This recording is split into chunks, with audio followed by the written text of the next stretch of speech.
Bismillahirrahmanirrahim. Assalamualaikum warahmatullahi wabarakatuh. Alhamdulillah wassalatu wassalamu ala rasulillah wa ala alihi wa ashabihi wa man wala wa la hawla wa la quwata illa billah, amma ba'd. Allahumma subhanaka la ilma lana illa ma 'allamtana innaka antal alimul hakim wa tub 'alaina innaka antat tawwabur rahim. Allahumma inna nas'aluka ilman nafi'a wa rizqan thayyiba wa amalan mutaqabbala. Allahumma barik lana fi bukurina ya rabbal alamin. Jamaah rahimani wa rahimakumullah. Alhamdulillah, Allah subhanahu wa ta'ala di pagi hari ini masih memberikan kita kenikmatan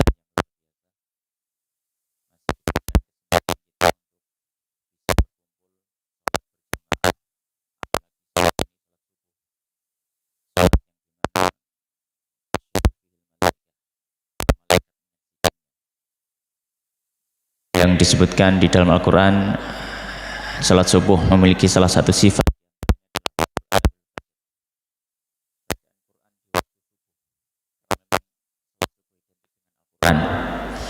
dan salat subuh yang dilakukan oleh orang munafik itu ada dua, salat isya dan salat subuh. Dan waktu subuh adalah permulaan dari hari yang mana Nabi Shallallahu Alaihi Wasallam mendoakan bagi umatnya pada waktu pagi harinya, di mana Nabi Shallallahu Alaihi Wasallam beliau menyampaikan dalam satu doanya, Allahumma barik lana fi bukurina. Allah atau dalam riwayat yang lain, Allahumma barik li ummati fi bukuri. Ya Allah, berkahilah kami di waktu pagi kami. Maka waktu pagi ini adalah waktu yang sangat luar biasa, yang Allah subhanahu wa ta'ala memberikan kekhususan bagi umat Islam tentang waktu subuh. Ma'asyiral muslimin jamaah rahimani wa rahimakumullah. Insyaallah pada kesempatan yang singkat ini saya tanya ke Pak Sentot, niki kuliah subuh niki pinten menit gitu, maksimal 30 menit terus ya. Saya kira mungkin 7 menit seperti kultum gitu ya, dan ternyata lumayan lama. Tapi ala kulli hal insyaallah kita nggak terlalu lama lah, nanti barangkali jenengan nggak ada napa namanya aktivitas berikutnya, ada yang mau ke kantor atau yang semisalnya. Ala kulli hal, yang akan kita bahas sedikit pada kesempatan yang penuh barokah ini adalah tentang amalan yang bisa kita amalkan atau aktivitas kegiatan ibadah yang bisa kita kerjakan selama bulan Sya'ban. Kita berada di bulan Sya'ban, salah satu bulan yang Nabi Shallallahu Alaihi Wasallam memiliki perhatian secara khusus daripada bulan-bulan yang lainnya. Karena Nabi Shallallahu Alaihi Wasallam menyampaikan, kenapa kok Nabi memberikan perhatian khusus kepada bulan ini? Karena Nabi menyampaikan, ya, dzaka syahrun yaghfalun nasu anhu baina Rajab wa Sya'ban. Bulan Sya'ban ini bulan yang agak dilalaikan dalam tanda kutip oleh manusia. Kenapa? Karena dia berada di antara dua bulan besar. Yang pertama sebelum Sya'ban bulan Rajab. Bulan Rajab niki masuk bulan haram. Ya, sedangkan setelah Sya'ban bulan Ramadan. Ya. Dan bulan Ramadan adalah bulan puasa. Nah, bulan yang berada di antara dua bulan ini, maka banyak manusia yang lalai darinya. Maka di sini, ma'asyiral muslimin jamaah rahimani wa rahimakumullah, ada beberapa hal yang patut kita kerjakan atau bisa kita amalkan selama bulan Sya'ban ini.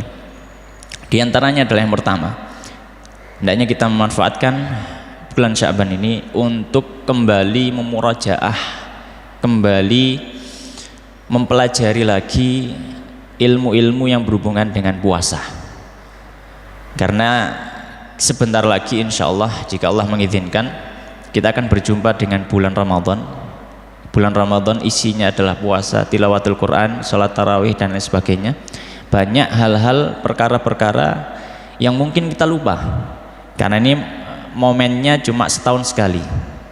Ya, momennya cuma setahun sekali. Kadang ilmu-ilmu yang ada di dalamnya kadang lupa. Ya, maka penting sekali kita kembali memurojaah, mungkin bisa dengan menghadiri kajian-kajian yang diadakan di masjid, Atau mungkin sekarang melalui media sosial, ada YouTube, ya, ada Facebook, banyak sekali kajian-kajian yang berhubungan dengan fikih puasa atau hal-hal yang berhubungan dengannya. Maka ini kembali dibuka, kembali ditonton, kembali dibaca atau dilihat. Untuk apa? Untuk membekali kita ketika kita hendak menyambut bulan Ramadan. Ya, sebagaimana yang sudah kita ketahui bersama, al-ilmu qabla al-qauli wal amal. Ilmu itu hendaknya didahulukan sebelum ucapan dan juga perbuatan. Ya, maka sebelum kita memasuki bulan Ramadan, maka persiapkan bulan Ramadan ini dengan ilmu dulu. Kemudian yang kedua, ma'asyiral muslimin jamaah rahimani wa rahimakumullah, di antara yang bisa kita lakukan selama bulan Sya'ban adalah memperbanyak puasa sunnah.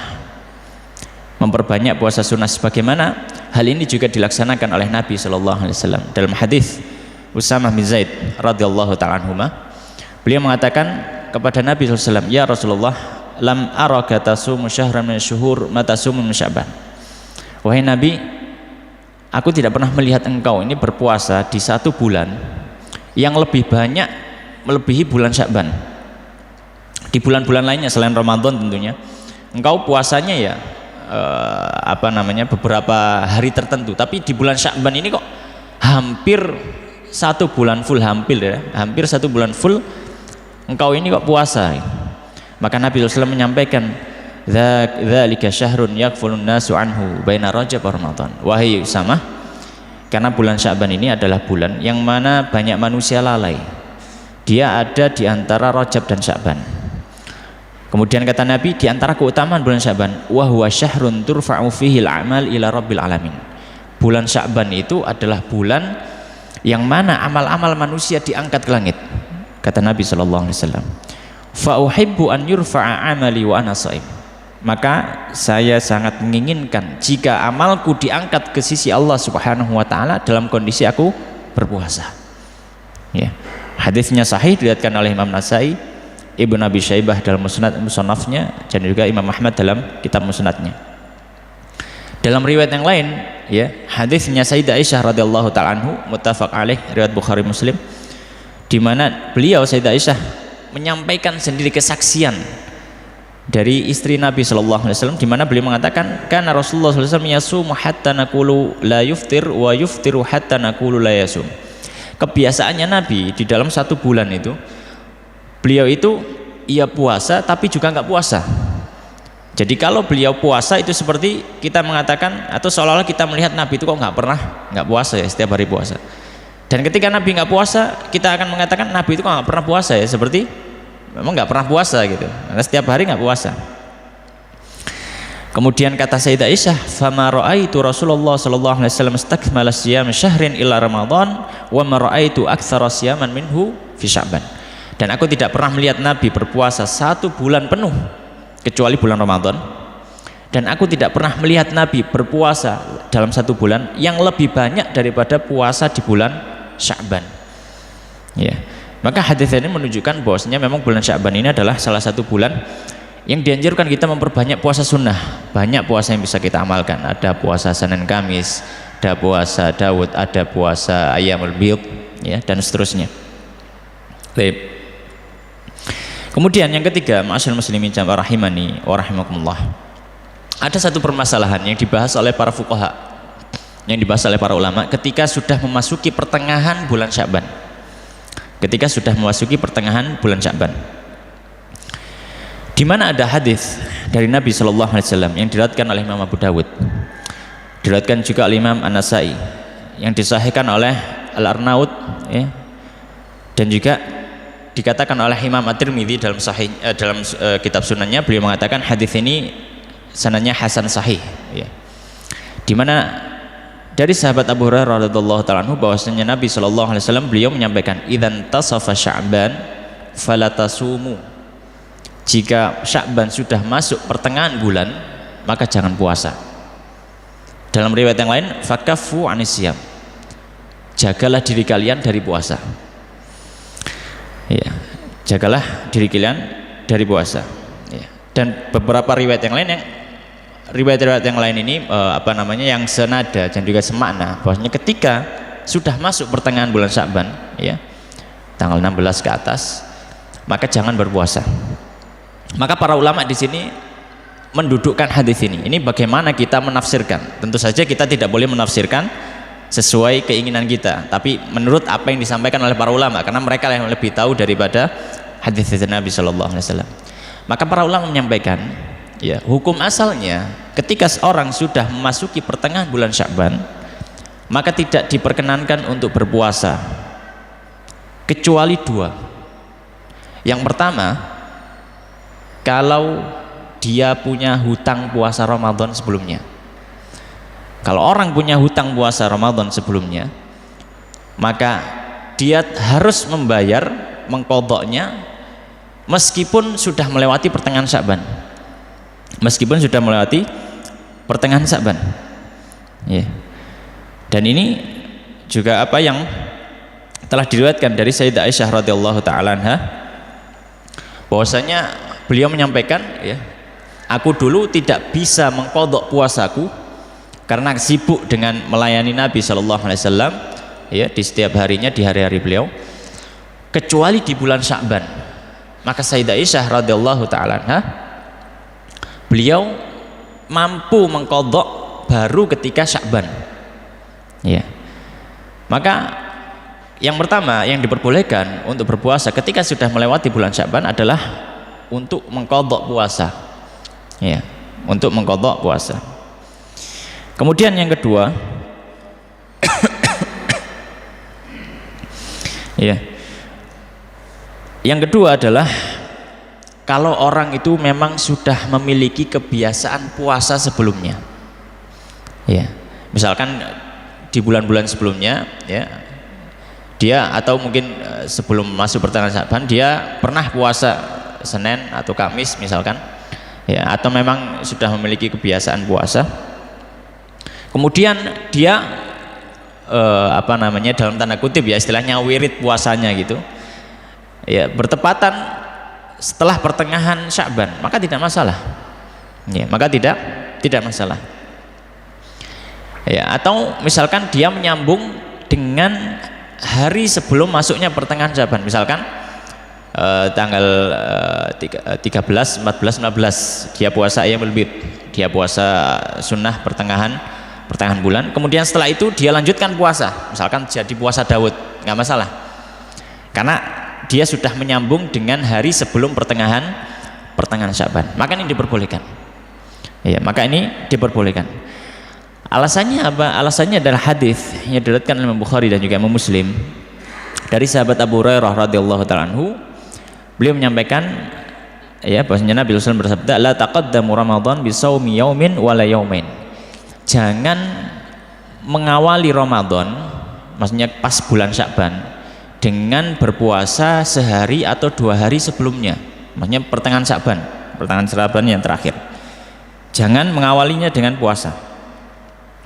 Illa, kata Nabi, kecuali rajulun kana yasumu sauman, kecuali orang yang memang sudah ada kebiasaan puasa sebelumnya, ya, fal yasumhu, maka kata Nabi silahkan dia lanjutkan kebiasaannya itu, maka silahkan dilanjutkan kebiasaannya itu. Maka bagi orang memang sudah memiliki kebiasaan puasa atau mungkin sudah berazam sejak sebelum pertengahan Sya'ban, ya, ingin puasa, misalkan nyoba puasa Daud misalkan, atau puasa Senin Kamis, sudah dapat Senin, Kamisnya itu pas masuk pertengahan Sya'ban, nggak masalah, ya, Kamisnya pas masuk pertengahan Sya'ban nggak masalah, ya, karena memang sudah diawali dengan sebelum pertengahan Sya'ban.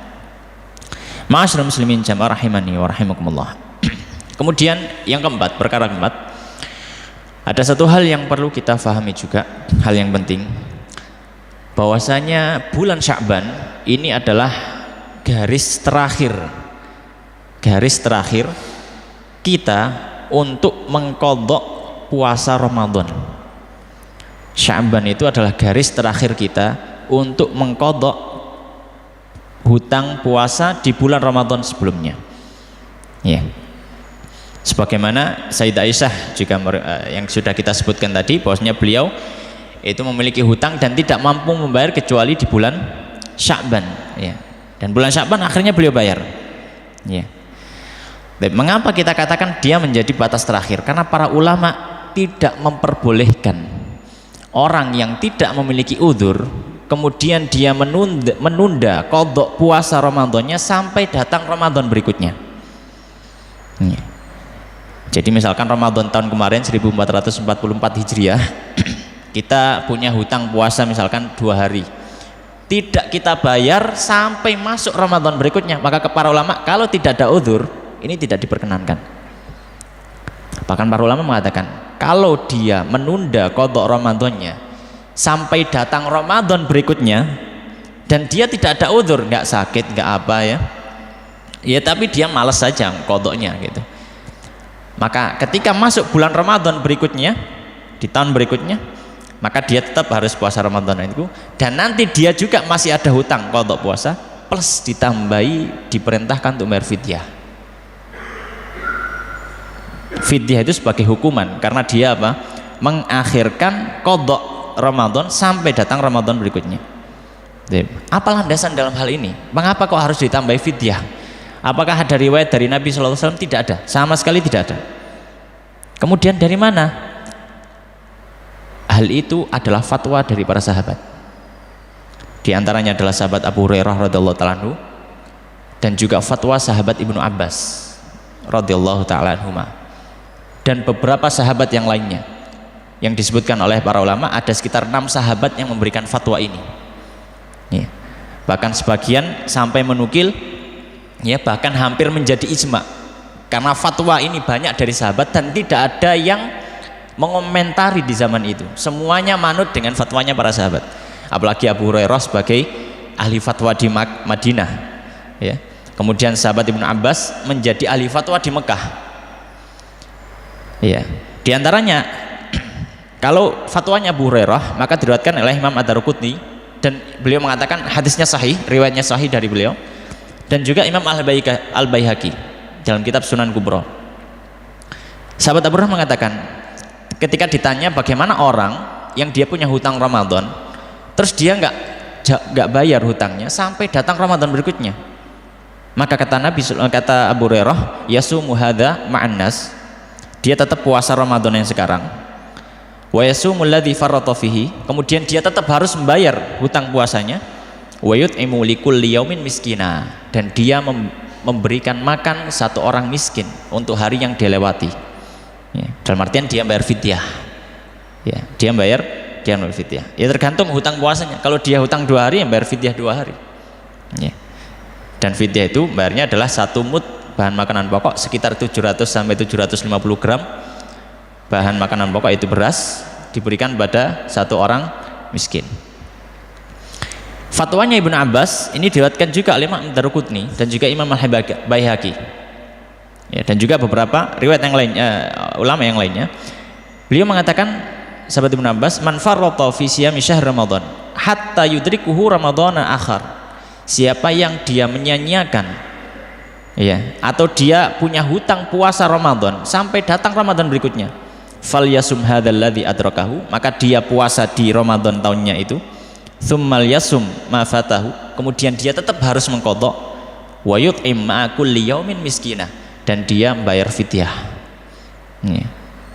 Dan ini adalah dan ada beberapa sahabat lagi yang memfatwakan hal yang senada. Maka ini adalah pemahaman dari para sahabat. Pokoknya memang ketika orang itu menyanyiakan kesempatannya untuk mengqadha Ramadan sampai datang Ramadan berikutnya, maka membayar fidyah ya, maka membayar fidyah ya. Oleh karenanya kita sebutkan tadi Sya'ban ini garis akhir orang untuk membayar puasanya ya, hutang puasanya. Kemudian yang kelima, masyarul muslimin jamaah rahimani wa rahimakumullah, ada satu hadis dari Nabi SAW yang diriwayatkan oleh Imam Tirmidzi, diriwayatkan oleh Ibnu Majah, diriwayatkan oleh Ibnu Hibban, dan disahihkan oleh Al-Arnaud dan juga dihasankan derajat hadisnya oleh Al-Albani, di mana disebutkan dari Sayyidah Aisyah radhiyallahu ta'ala anha, Nabi SAW menyampaikan, innallaha azza wa jal yanzilu lailatan nisfi min Sya'ban ila sama'id dunya, bahwasanya Allah itu turun ke langit dunia di malam nisfu Sya'ban malam nisfu Sya'ban. Nisfu Sya'ban itu nisf artinya tengah, Sya'ban ya bulan Sya'ban. Berarti malam pertengahan Sya'ban. Ya, malam tengah Sya'ban. Fayaghfiru li aktsara min adadi sya'ri ghanami kalbin. Lalu Allah mengampuni untuk makhluknya melebihi sejumlah bulu yang ada di seekor kambing. Makanya ampunan Allah diberikan luar biasa pada malam nisfu Sya'ban. Oleh karenanya para ulama menyampaikan termasuk hal yang bisa diamalkan, dikerjakan adalah memperbanyak ibadah pada malam nisfu Sya'ban, tapi secara mutlak. Makanya secara mutlak ini kita bisa ibadah apapun. Salat malamnya yang biasa salat malam, silakan salat malam mungkin ditambahi. Yang zikir silakan zikir. Yang baca Quran silakan baca Quran. Tapi secara mutlak. Kenapa kita kasih catatan secara mutlak? Karena ada banyak amaliyah, praktek yang sebenarnya tidak berkesesuaian. Di antaranya adalah salat-salat yang dilakukan secara khusus. Ya. Ada yang menyebutnya dengan istilah salat alfiyah. Ya. Ada yang menyebutkan dengan istilah salat raghaib. Kalau salat raghaib itu ada yang salat di Rebo Kasan. Rebo Kasan itu Rebo pungkasan, Rebo di akhir bulan Rajab, itu namanya Rebo Kasan. Itu ternyata ada salat raghaib.